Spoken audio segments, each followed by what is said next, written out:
ఎన్నికల్లో పోటీ ఖాయమైంది. ఎమ్మెల్యే కోటాలో ఎమ్మెల్సీ స్థానాలకు జరుగుతున్న ఎన్నికల్లో టీఆర్ఎస్ పార్టీ 5వ అభ్యర్థిని పోటీలో దింపేందుకు డిసైడ్ అవ్వడంతో ఏకగ్రీవానికి ఛాన్స్ లేకుండా పోయింది. ఇప్పుడున్న లెక్కల ప్రకారం అధికార పార్టీకి 4, కాంగ్రెస్ టీడీపీకి చెరో స్థానం దక్కాలి. కానీ టీఆర్ఎస్ పోటీ డెసిషన్తో పోటీలో ఏ పార్టీ గెలుస్తుందన్నది క్యూరియాసిటీని పెంచుతోంది.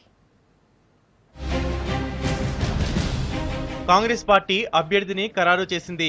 టీఆర్ఎస్ నుంచి పోటీ చేసేదెవరో తేలిపోయింది. టీడీపీ కూడా అదే పనిలో బిజీగా ఉంది.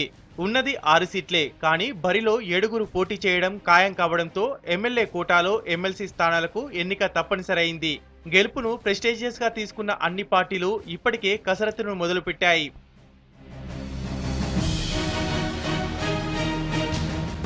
కాంగ్రెస్ ఎమ్మెల్సీ అభ్యర్థిగా ఆకుల లలితను హైకమాండ్ కన్ఫర్మ్ చేసింది. టీఆర్ఎస్ నుంచి డిప్యూటీ సీఎం కడియం శ్రీహరి, మంత్రి తుమ్మల నాగేశ్వరరావు, మండలి మాజీ ఉపాధ్యక్షుడు నేతి విద్యాసాగర్, మాజీ ఎమ్మెల్సీలు యాదవరెడ్డి, వెంకటేశ్వర్లు ఫైనల్ అయినట్టు తెలుస్తుంది. అయితే నామినేషన్ల టైంకు ఈ పేర్లను పార్టీ నేతలు ప్రకటించే అవకాశం ఉంది.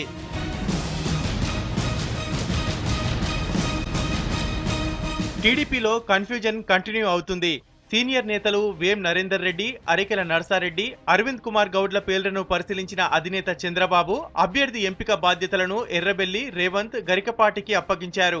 నామినేషన్లు వేసే టైంకు టీడీపీ అభ్యర్థి కూడా ఖరారు కానున్నారు.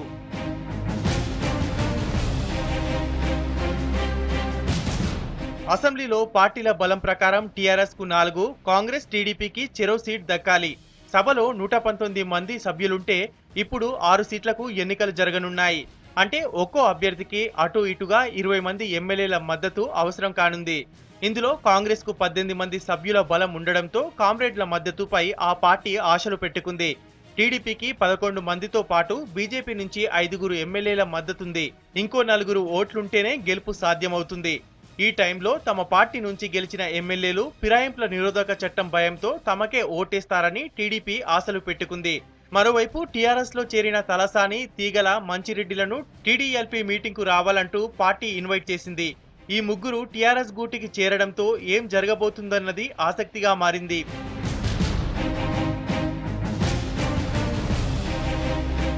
నామినేషన్ల ప్రక్రియ పూర్తయితే విక్టరీపై పార్టీలు కసరత్తు తీవ్రం చేయనున్నాయి.